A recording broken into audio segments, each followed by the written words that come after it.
అవును, ఓట్ల కోసమే అనుకుందాం కాసేపు. మరి ఈ ఓట్లు స్వాతంత్ర్యం వచ్చినప్పటి నుండి ఉన్నాయి కదా, మరెందుకో ఏ ప్రభుత్వం హిందూ దేవాలయాలను కాపాడలేకపోయింది? ఎప్పుడో బాబర్, ఔరంగజేబులు దేవాలయాలను కూల్చి కట్టిన కట్టడాలను తప్పు అని వేలెత్తి చూపే ధైర్యం కాంగ్రెస్ ఎందుకు చేయలేకపోయింది?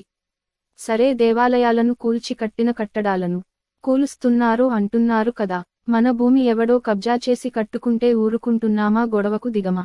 కోర్టులో కేసు పెట్టమా? ఇంతకు ముందు ఆ భూమి మనదే అంటూ సాక్ష్యాధారాలు చూపి సొంతం చేసుకోమా? ఇది అలాంటిదే.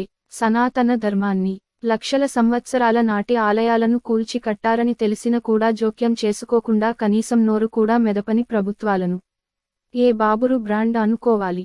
ఏ హుమాయూన్ హ్యూమన్ బీయింగ్ అనుకోవాలి? ఇప్పటిదాకా ఎవ్వరూ చేయలేని సాహసించని పనిని ఇప్పుడు హిందువుల సొంతం చేయడం తప్పేలా అవుతుంది. అయిన బాబర్ని ఔరంగజేబుని అంటుంటే కుహనా మేధావులుకి కోపం ఎందుకు వస్తుందో అర్థం కావడం లేదు.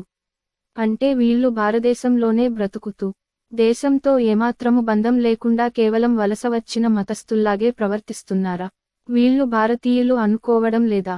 మన దరిద్రం ఏంటంటే 10వ తరగతి వరకు నేను చదివొచ్చిన చరిత్ర అంతా బాబర్, అక్బర్, హుమయూన్, ఔరంగజేబ్ తప్ప మన యోధులు, వీరులు లేరు.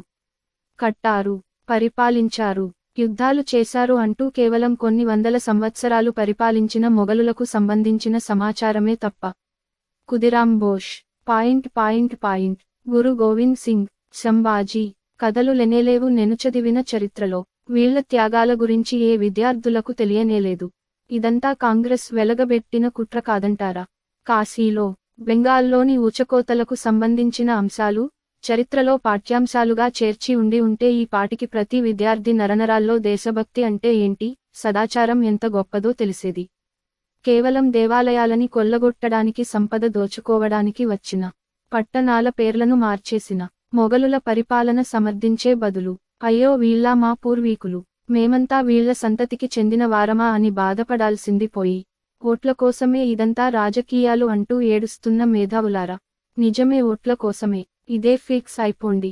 కానీ ఈ మార్పే కావాలి ప్రతి హిందువుకి కొన్ని వందల ఏళ్ల నుండి. అది వచ్చేసింది. ఒక్కటి మాత్రం నిజం, ఇదొక్కటే నిజం, అక్కడ గుళ్ళు ఉండేవి, ఉండాలి, అంతే. ఇప్పుడు ఇదే రేపటి చరిత్ర.